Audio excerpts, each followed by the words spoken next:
Welcome back, everyone. Today we're diving into the dramatic tale of the Villainess captured the Grand Duke. Don't forget to like and subscribe. Now, let's travel to the desolate, frozen wasteland of the northern Ven Duchy. There, Grand Duke Regrain Ven finds himself staring at a truly bizarre sight. Somehow, the notorious Shor Netri has appeared at his doorstep, accompanied by a very peculiar-looking chicken. Shor desperately pesters Regrain, demanding his official identification, signature, and even his fingerprints for her mysterious plans. Before she's dragged away by guards, she throws out one final, desperate move, a sudden marriage proposal. Naturally, Shor ends up confined to her room without his consent, staring at her ring while reflecting on her fate. It turns out our leading lady is an isekai soul, trapped inside the novel The Flowering Lady. In her past life, she felt a deep, aching sympathy for the story's lonely secondary lead, Regrain. To master his family's legendary swordsmanship, he sacrificed his emotions, becoming a cold, unfeeling shield for the Empire. In the original plot, he dies a tragic death in battle after being cruelly shunned by the main heroine. After dying in her world, she awakened as Shor, facing her father's scorn and a toxic rivalry with her sister Arena.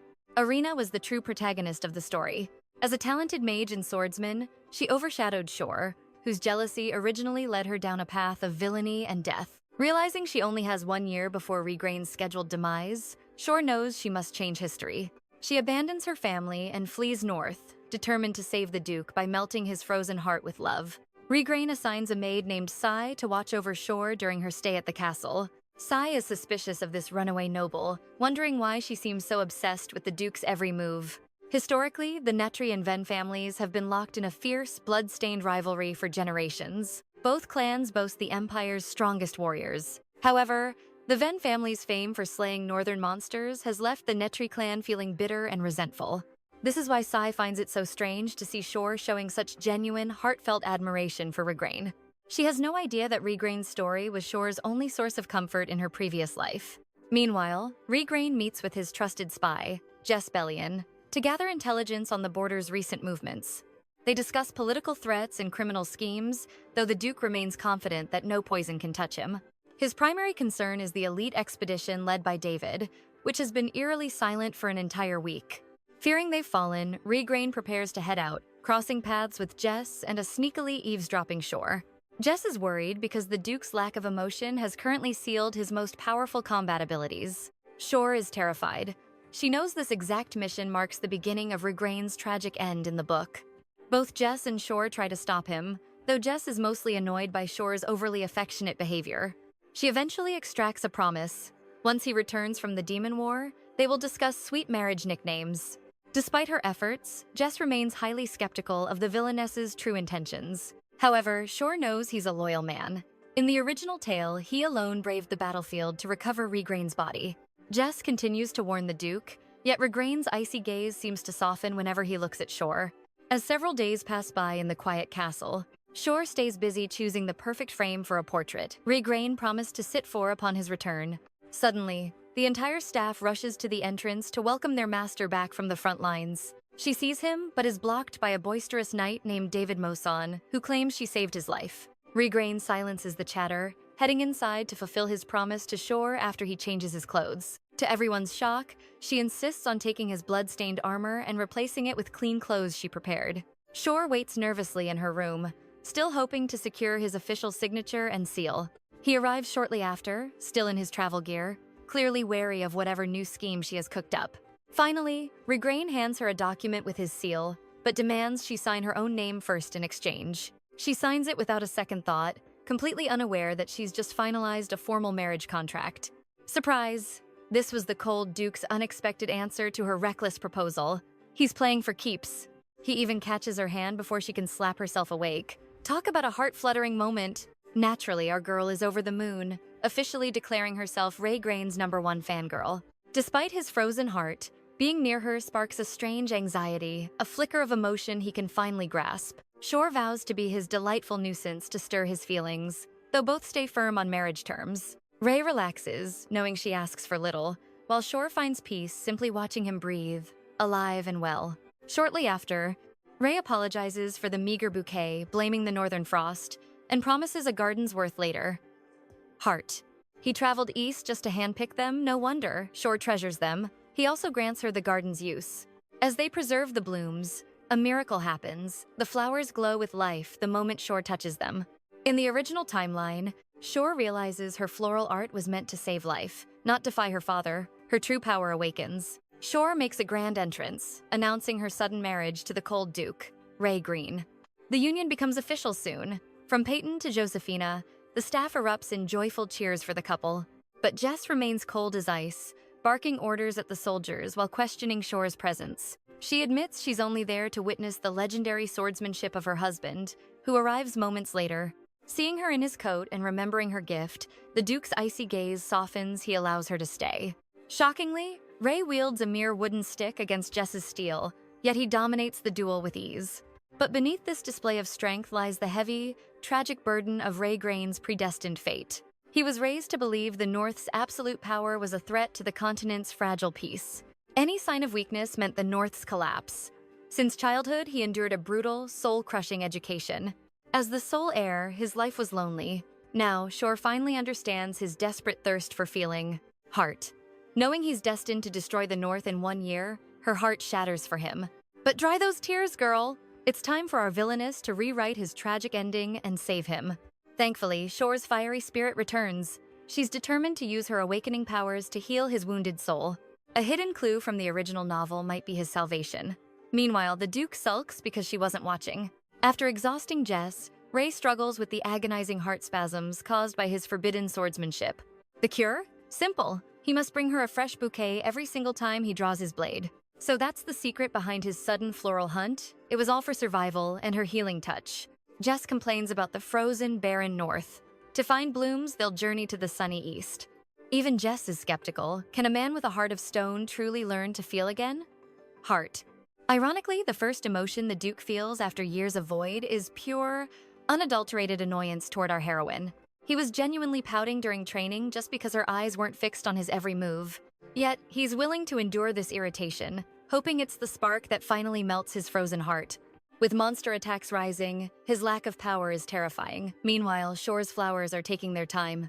She wonders which mystical flower bloomed at her death, just like the tragic legend of Irina. Just as she ponders how to awaken her healing blooms, the Duke himself makes a surprise visit.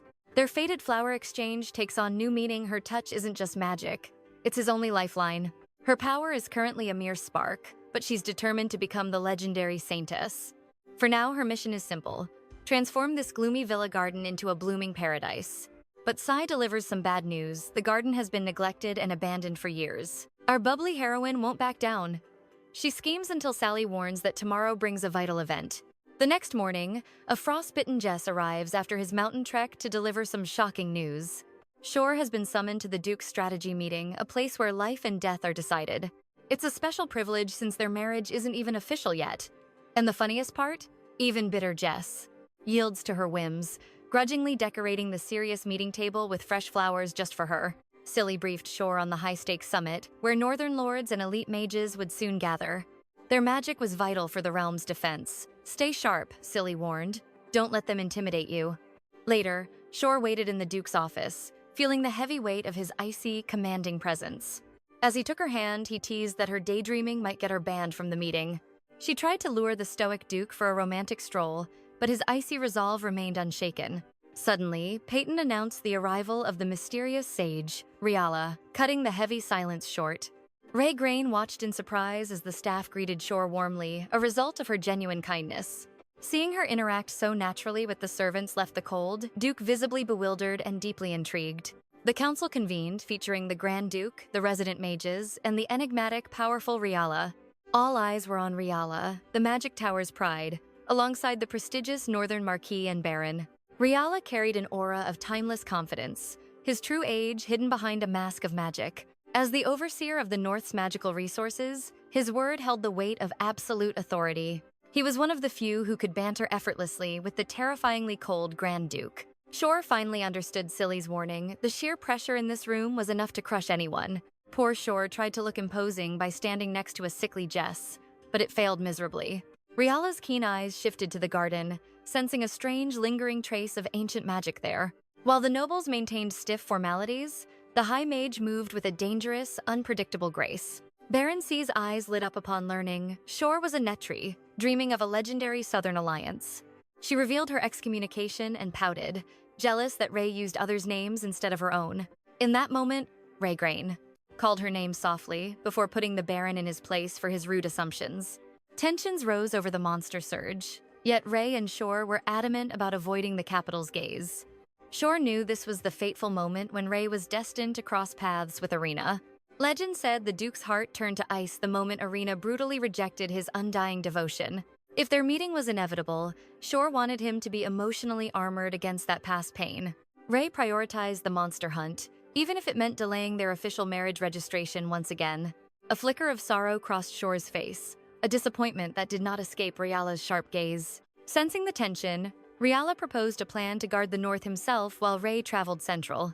Claiming he was merely bored, the mage's playful suggestion finally broke the ice with Shore. Shore found this far more appealing than watching Ray throw himself into the monster-infested front lines. She baited Riala with the mystery of her magic garden, finally bringing the meeting to a close. Day by day, Shore worked alongside the knights, transforming the estate's garden into a blooming paradise. She even crafted a special sanctuary to display the Duke's old wooden sword, honoring his past. It was official the Villainess had completely stolen the hearts of the North's roughest warriors. Back in the office, Riala lingered, his curiosity piqued by the woman who thawed the Duke's ice. He revealed his true motive. He had sensed a faint, swirling darkness within her mysterious garden. Riala poked fun at the Duke, testing to see if his frozen heart had finally begun beating. While Ray remained stoic, Riala's mischief took over as he teleported straight to Shore's floral sanctuary. Judging by her shock, he realized Shore was no mage, yet her very seeds were radiating a potent, ancient magical energy. Shore gasped in horror. She hadn't expected the eccentric mage to invade her private garden so soon. To his surprise, she immediately requested thermal stones to protect the flowers Ray had gifted her. These stones were priceless artifacts, and mages capable of enchanting them were rarer than gold. Riala smirked. A favor for a favor, he wasn't about to give away such treasures for free. Shore offered him a bloom, revealing the forbidden dark magic that surged within her family's lineage. Riala doubted Shore's magical lineage, but our heroine revealed her secret weapon. Frost-defying chamomile blooming in the frozen north.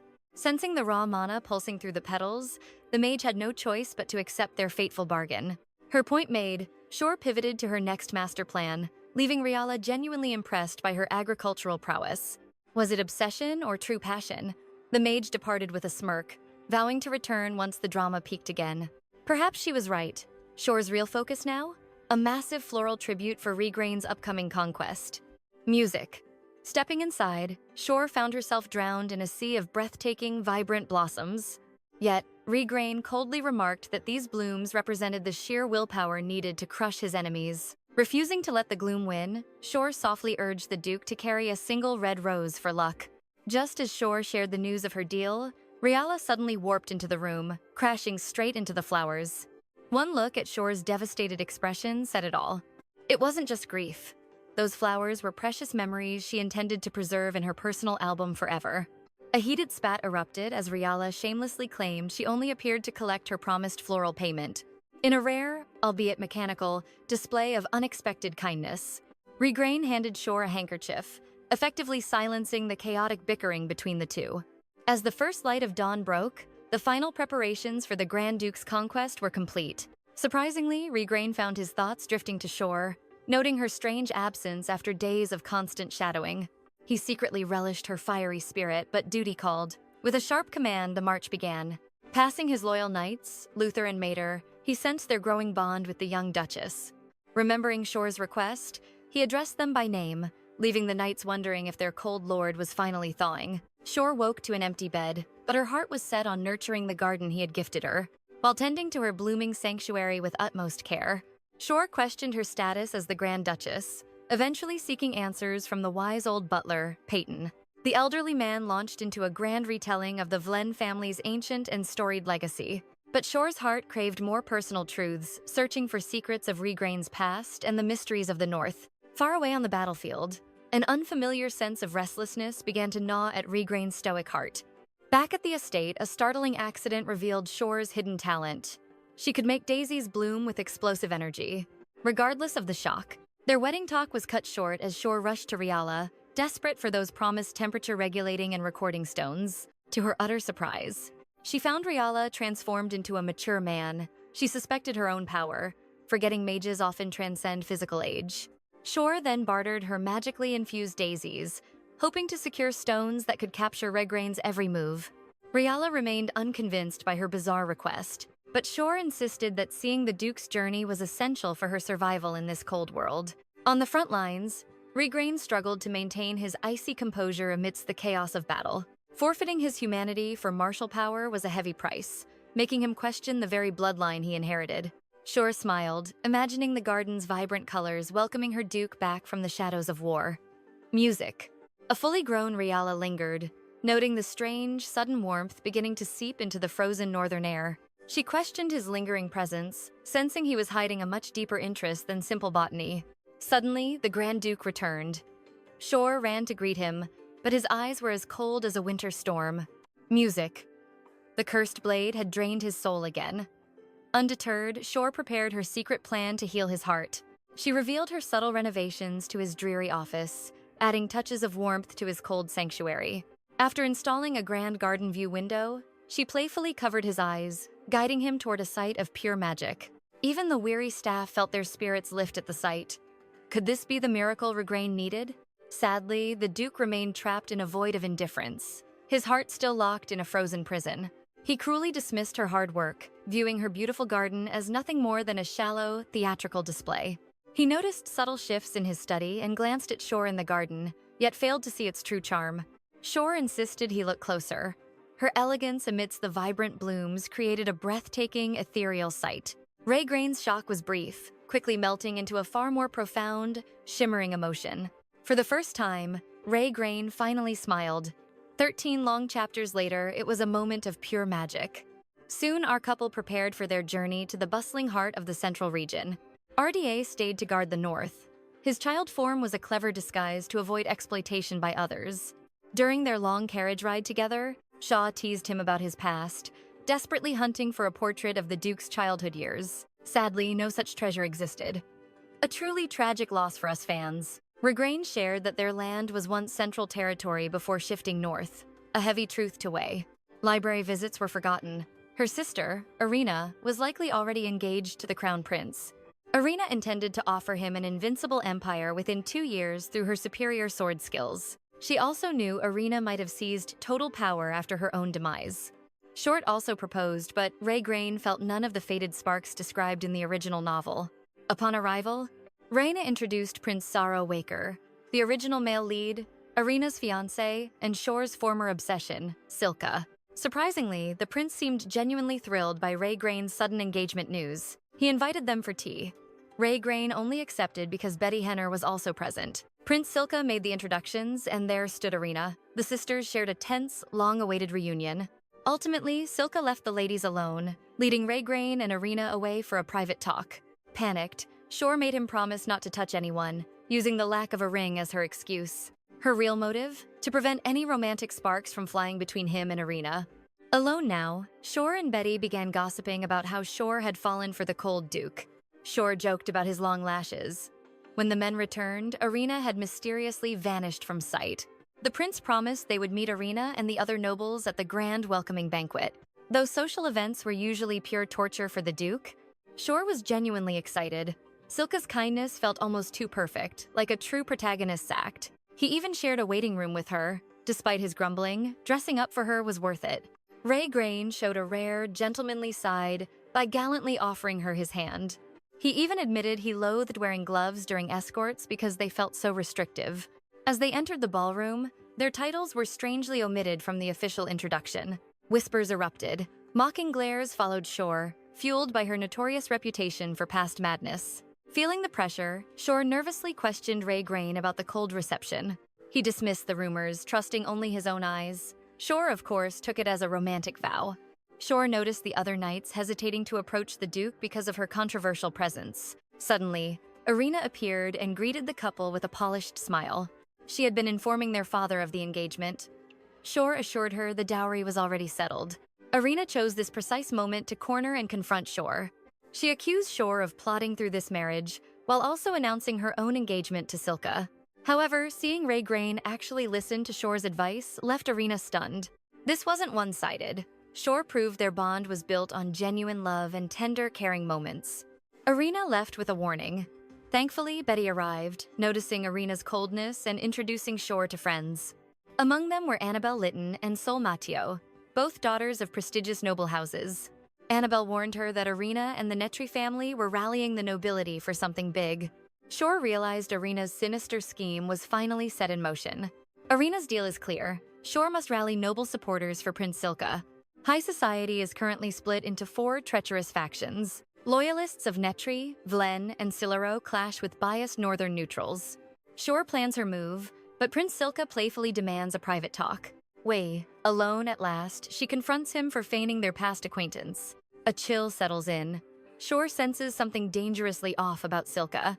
He questions her bond with the Duke, ignoring her past sacrifices. He doubts her heart, questioning if her love is even real. He suggests she'll come crawling back to him, her supposed true desire. Is he truly a saint, or a monster behind that smile? Music. His engagement to Irina is nothing more than a cold political alliance. He brands her a temptress, mocking her history of stealing Irina's lovers. For a moment, Shore considers knocking some sense into his royal head. Don't worry, Shore. We know your heart is pure. Shore declares her love is transformative and bold, then walks away. 𝒍� sneers, reminding her that Raygrain's emotions are slowly fading away. A tool without feelings is useless. He warns her to choose sides. Unfazed, Shore proclaims her unwavering devotion to her beloved Raygrain. Suddenly, 𝒍�'s mask of kindness slips back into its perfect place. It was a twisted test to protect his dear friend, Raygrain. Music. Shore demands a massive engagement ring to flaunt their love publicly. The Duke fears for his sword arm, yet he yields to her. After checking on her cold Duke, Annabelle eagerly asks about the secret meeting with Prince 𝒍�. Music. Shore brushes it off, but Annabelle's carved cameo jewelry catches her eye. It's a portrait of her husband, a token of eternal devotion. She suggests Shore ask Raygrain for a similar romantic northern treasure. Shore realizes how little she knows of the mysterious Villainess territory. Her friends point her toward the royal library to find answers. Meanwhile, Irina's burning gaze follows Shore with silent, growing malice. Her sister demands she stay away from her fiancé, the prince. Shore's explanations fall on deaf ears as Irina storms off furious. Raygrain watches from the shadows as Shore is cornered and abandoned. He threatens to silence the gossiping knights and takes Shore home. Shore asks about his scars, the monsters, and the Villainess curse. His answer is chilling. When emotions vanish, we simply die. Losing one's heart leads to madness and the fading of memories. The law dictates the emotionless must fight northern monsters until death. This explains his tragic fate in the original novel's timeline. The Grand Duchess must lead if the heir is too young. I will never let that happen to you, he vows softly. A fire ignites in Shore. She must awaken her hidden power. Music. She asks what he lost first, but he cannot even remember. He recalls the facts, but the warmth of feeling has vanished. Desperate to heal him, Shore asks the Duke to rest together. She teased that she needed to see if he looked like an angel while sleeping. Though he resisted, Raygrain surrendered to her charms just to avoid that priestly life. Raygrain moved to cover Shore, but instead of stopping him, she playfully adjusted the blanket to get closer. As sleep claimed her, Raygrain watched her closely. Could he actually be feeling something? Is the ice around his heart finally beginning to thaw? He couldn't help but wonder why this woman cared so deeply for his hands, which were covered in battle scars. Shore startled awake, hoping to see Raygrain's sleeping face, only to find the Great Duke had already left their bed. Was it all just a beautiful dream? No. Seeing him dressing across the room confirmed it. Good heavens, that physique is breathtaking. Even with those scars, he looked magnificent. He was rushing to a meeting but paused to promise her a bouquet of flowers. Even a brief moment with him filled her with joy. Suddenly, Raygrain announced that their marriage registration was officially approved. Shore was now a true member of the Flynn family. Surprisingly, the usually expressionless Raygrain even offered her his congratulations. Her heart soared with happiness. She even asked her maid if the name Lady Ven suited her as well as she hoped. Amidst her excitement, her maid reminded her of the scheduled tea time with Annabelle and the other noble ladies. Her day began at the Royal Library with 𝒍�, diving into the holy scriptures that bind the 𝒍� Empire and its faith. Legend tells of 3 great families that rose from the ashes of a chaotic and ancient past. Netri, the light for all; Ven, the iron-fisted enforcer of law; and the Awakened, the divine mediators between both sides. Their first blades became legendary heirlooms, but as the world fell into deeper conflict, the heavens intervened. Their deity granted the merciful 𝒍💅 an eternal blessing, while the Ven family was branded with power that felt more like a curse. The Awakened were tasked with writing the 5 commandments, acting as the pioneers who built the empire standing today.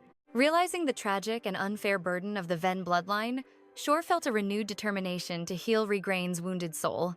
Later, at Annabelle's garden party, the only topic on everyone's lips was 𝒍💅's official rise as a high-ranking duchess. Then, the promised gift arrived. 𝒍💅 had clearly put effort into it, choosing the most exquisite and expensive ribbons. 𝒍💅 rushed to meet 𝒍💅 for the grand ball, only to find him holding a completely different bouquet of flowers. If he didn't send the first one, then who was the mysterious sender from the tea party?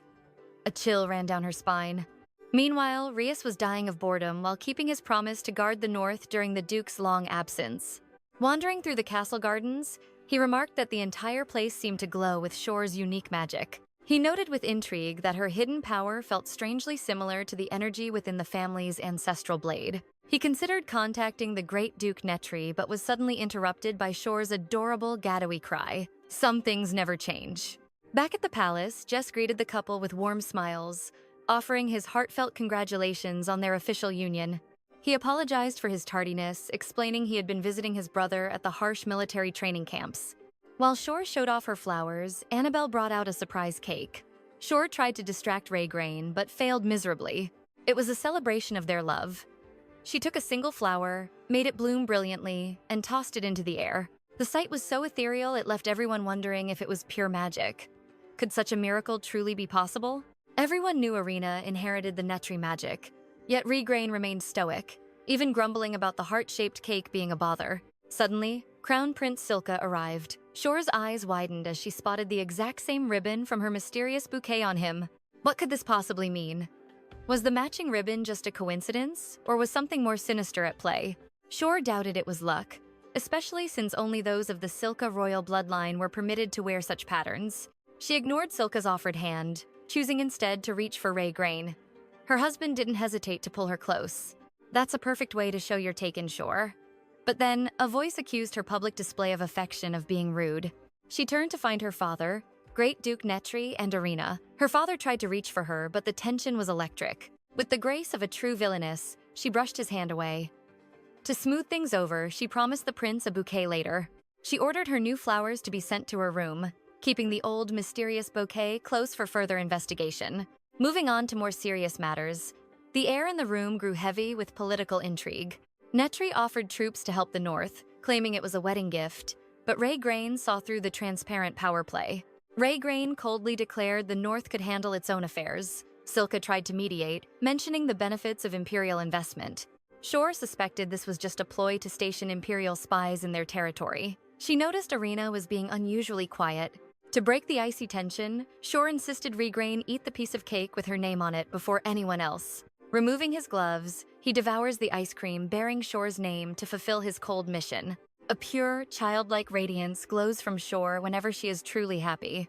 Mixing with the elite, 𝒍💅's vibrant charm shatters every dark rumor ever whispered about her. Sensing 𝒍💅's watchful gaze, she approaches just as 𝒍💅's mysterious bouquet arrives to stir the air. Fear not, for 𝒍💅 intended to return that unwanted gift from the very beginning. She only treasures 𝒍💅's gifts, boldly interrupting 𝒍💅 and Irina to hand back the forbidden flowers.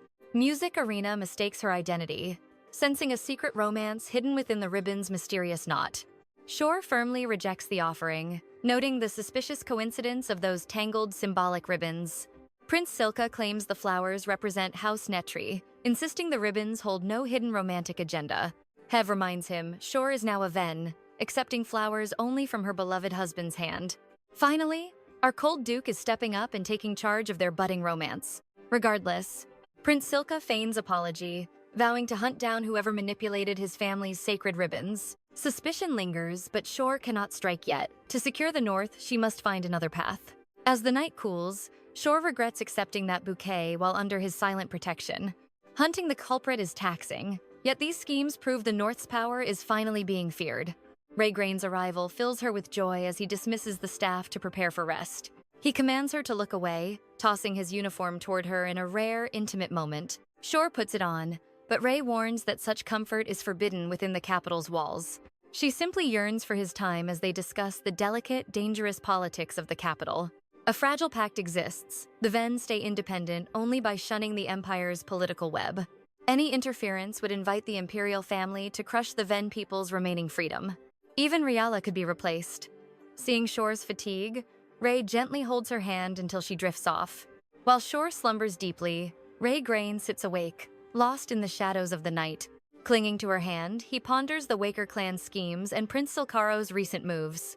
They seek total control, using Irina Netri's marriage to bait Northern influence into their grasp. Yet, what truly fuels his rage is Silka's audacity to offer Shore those symbolic flowers. A rare softness warms his eyes as he watches her stir, their fingers still tightly intertwined. At dawn, Jess finds the Duke unmoved, one hand on duty, the other on Shore. He remains by her side, a silent guardian until she finally opens her eyes to the sun. Before leaving for the training grounds, he presents her with a fresh bouquet of his own choosing. His icy demeanor is melting. Slowly, he is showing Shore a kindness only he can give. They head to the grounds with Jess, where his brother Garo Spellalon awaits their arrival. As they pass, a whispering crowd gathers, their hushed voices trailing behind Shore like a ghost. Music. To her knowledge, no such incident was ever written in the pages of the original novel. Reaching the training area, Garros greets Shore with a respect that far outshines his brother's. As the session begins, Shore seeks the perfect vantage point to witness Ray's legendary swordplay. When she chooses the center stage, Ray questions why she would put herself in such a spot. "To see you clearly," she whispers, while striking up a conversation with her guardian, 𝒍𝒅. The knight fears she might find the clashing of steel tedious, but he couldn't be more wrong. Just as the knights revere his skill, her heart beats for him. She is captivated by him.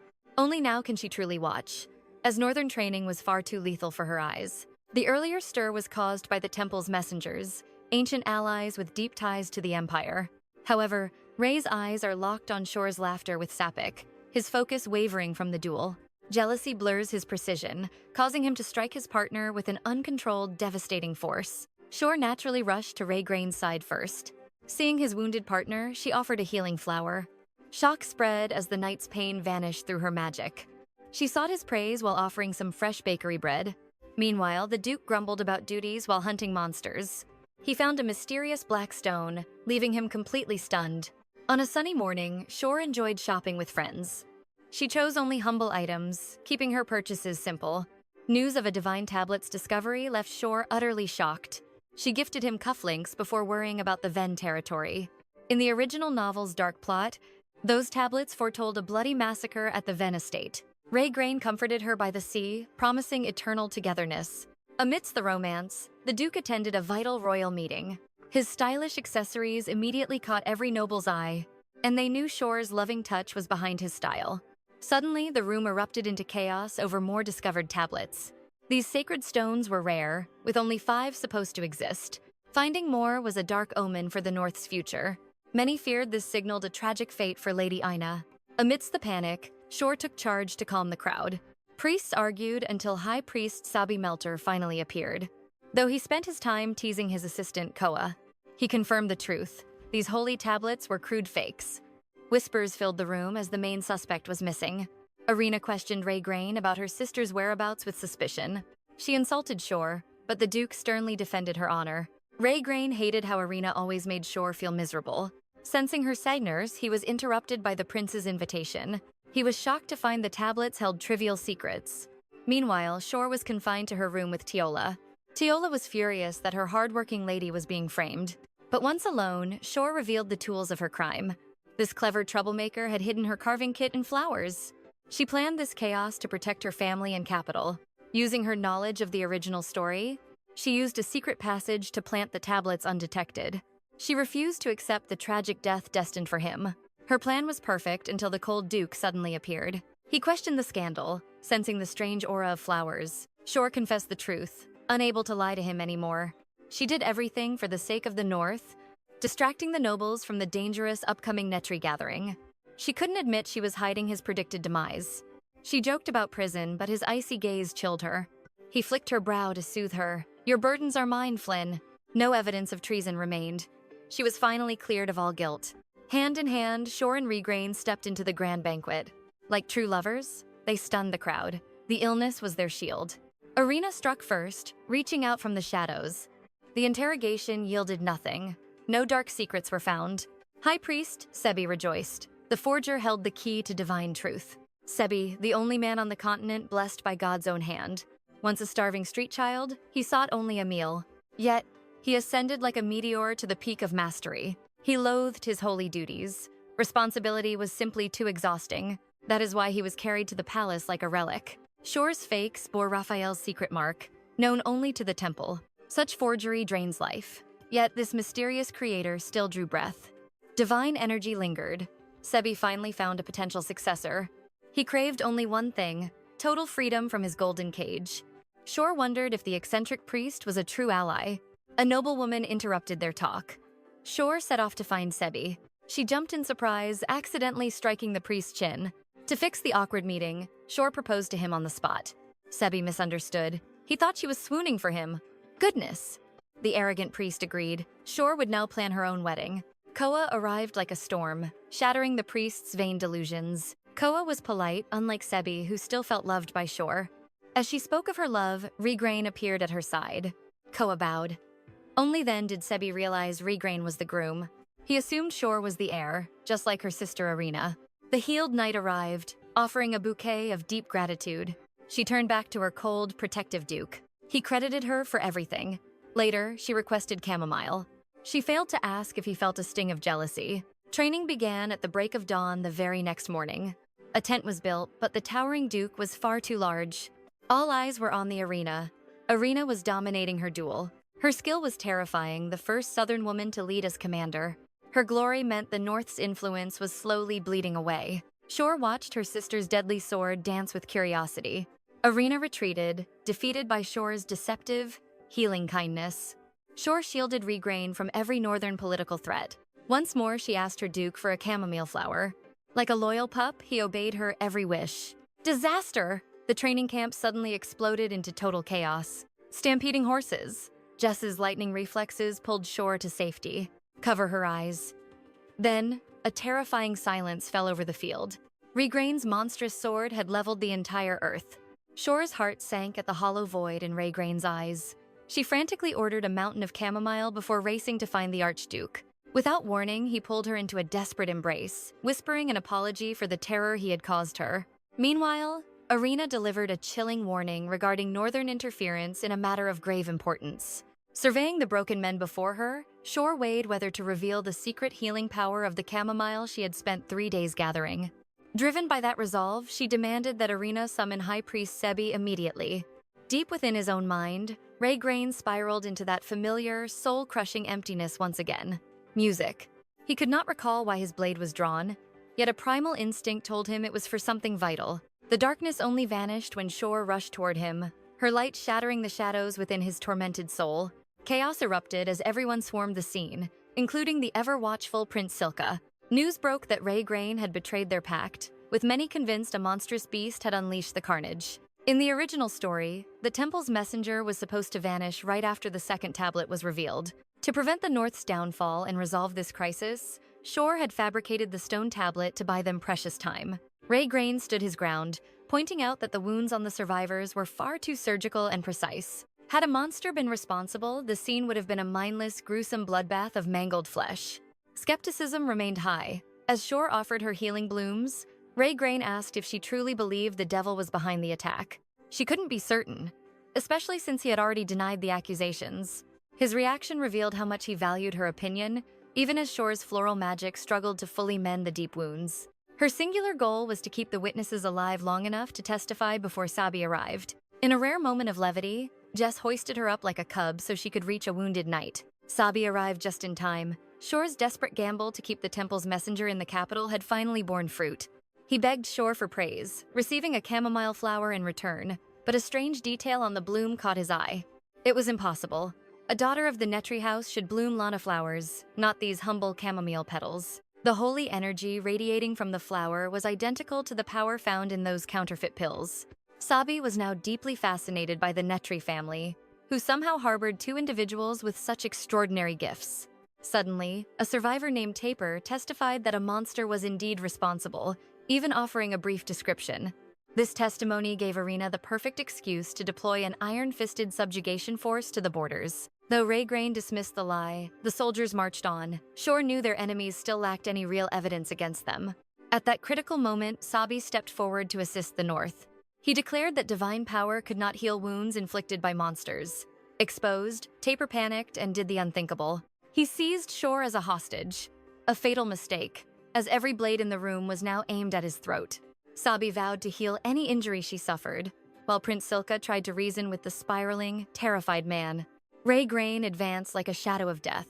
Shore realized she had to stop him before the North was blamed for more blood. Music. Suddenly, under the crushing pressure, 𝒍𝒅 confessed to forging the sacred stone tablets.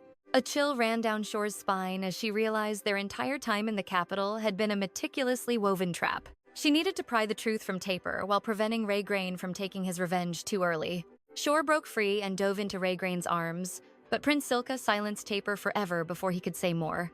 With the disaster finally over, Shore lay in her chambers, her mind racing with unanswered questions. Though the North was vindicated, the unease lingered. Raygrain sat by her side, a silent guardian over her fitful slumber. Raygrain remembered his mother's tragic fate after his father descended into madness and died. Music. She had led the North for 5 years without her sword key, sacrificing her life for a land that demanded everything. Her final lesson was that protecting the North was the only way to shield those he truly loved. But looking at his empty world, he wondered if there was anyone left worth protecting. He resented his mother's sacrifice, just as he loathed seeing Shore risk her life without seeking any reward. He gently traced her face, admitting his reason had vanished the moment he saw her facing death alone. His only desire was to destroy her captor, a dark hunger that made him fear he was losing to his own power. The next morning, Shore gathered with her anxious friends for a tense tea party. Through Annabelle, she unmasked 𝒍𝒅 as a fallen commoner, stripped of his former authority. His bitterness over being exiled fueled his crimes. Yet his claim of forging the sacred tablet remained a mystery.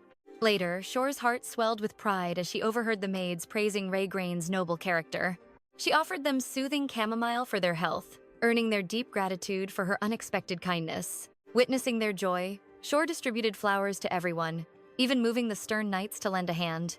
Every gentle gesture was a calculated move to polish Raygrain's image and the North's reputation. When Raygrain visited, he realized how busy she'd been and felt a flicker of adorable jealousy. Such a cute reaction! Seated in the heavy silence, the exhausted Duke finally succumbed to a deep slumber. Shore approached with sparkling eyes, seeing the formidable Grand Duke finally asleep as she had hoped. Bubbling with joy, Shore fidgeted beside him, but her restless movements inadvertently jolted the Duke back to consciousness. Raygrain was a light sleeper, a habit born from years of hypervigilance against lethal monster ambushes. Suddenly, he asked the ultimate question. Why did she love him? She couldn't reveal the past, yet refused to lie. It wasn't just his midnight black hair that drew her in. She couldn't quite name the reason, but her heart knew its master. Fortunately, the destroyed training grounds kept him home longer, until a northern delegation shattered their intimate moment. David had arrived, summoned by the Duke to serve as Shore's permanent shadow and personal shield. David also delivered delicacies from 𝒖𝒌𝒆 and a mysterious letter from Rayala. The disgruntled mage's letter was filled with sharp rebukes for their agonizingly slow progress. He sent a cryptic stone from a slain beast, demanding their immediate return before Raygrain departed for business. Before vanishing, the Duke issued a stern command. Shore was not to step foot outside her room.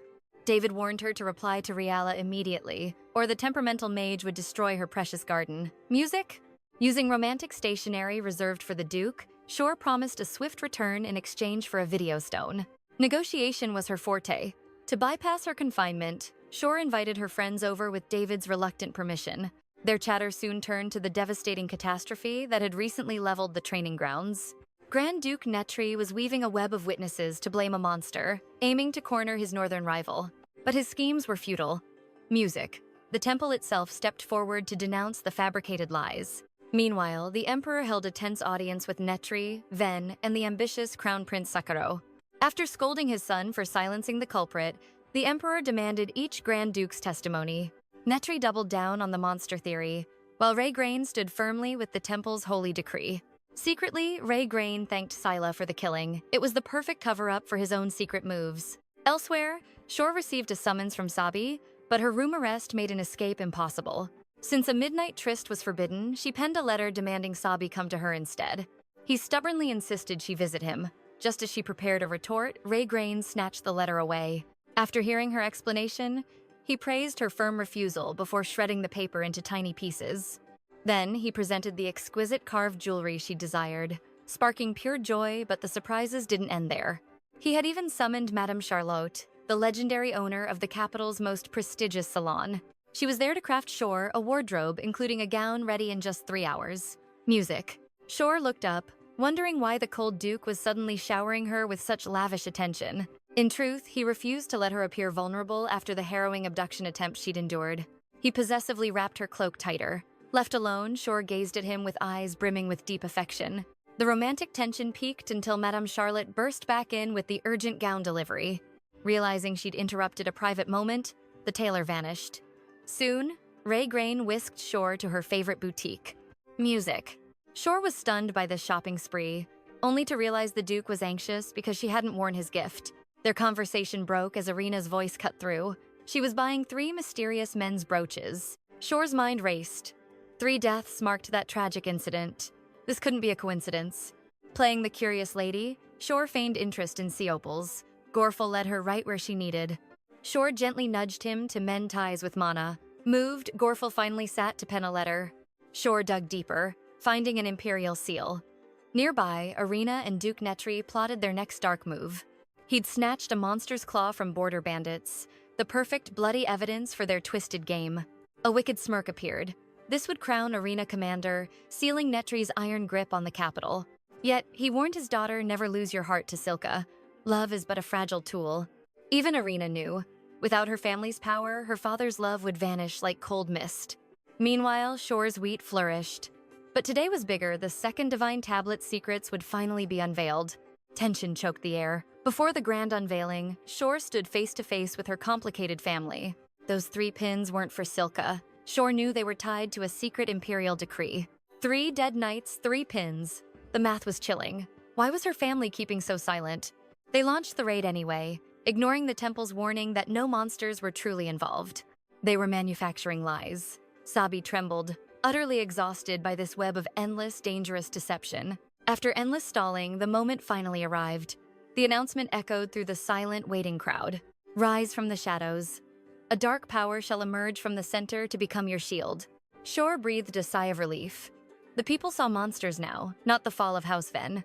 Fate had shifted, but Sabi wasn't finished. He cornered her, demanding answers she wasn't ready to give. 𝑫𝒌𝒆 stepped in, but Sabi was on the verge of exposing Shore as the master forger. She played his ego like a fiddle, alluring him away to a private corner for a talk. He offered a deal: silence for 60 years of labor, a heavy price for keeping her secret. His gut told him the truth. Shore was the genius behind the counterfeit divine tablet. Irina was his first guess, but Shore's aura matched perfectly. House Netri held 2 blooming powers. She claimed she learned the sacred symbols from an ancient book, a lie spun with perfect grace. Sabi wasn't fooled, but he was curious. Why go to such lengths? He demanded to know. She simply wanted to elevate 𝑫𝒌𝒆 while humbling her own family. A classic, bold Villainess move. Delaying the real tablet would spell disaster. Shore knew they had to control the narrative immediately. Finding them was now their top priority. She promised 3 more fakes to free him. The festival was now the last thing on their minds. A token of gratitude arrived from Gorful. Her advice had mended his broken bond with Mana. It was a ceremonial blade, a gift for the couple to celebrate Silka's upcoming birthday. She urged 𝑫𝒌𝒆 to deliver it himself, but he saw the heavy burden she was carrying. They synced their plans for the festival, just as 𝑫𝒌𝒆 began hunting for the truth of the knights. Shore searched for records of House Netri, desperate to uncover the secret behind Irina's sword mastery. A previous head had used ruthless, underhanded tactics just to grasp that legendary power. The book was gone, but Soul promised to find it. That's all for today's journey, everyone. Enjoyed the drama? Like, comment, and tell us if you're craving the next chapter. Subscribe and hit the bell for more updates. See you in the next thrilling episode.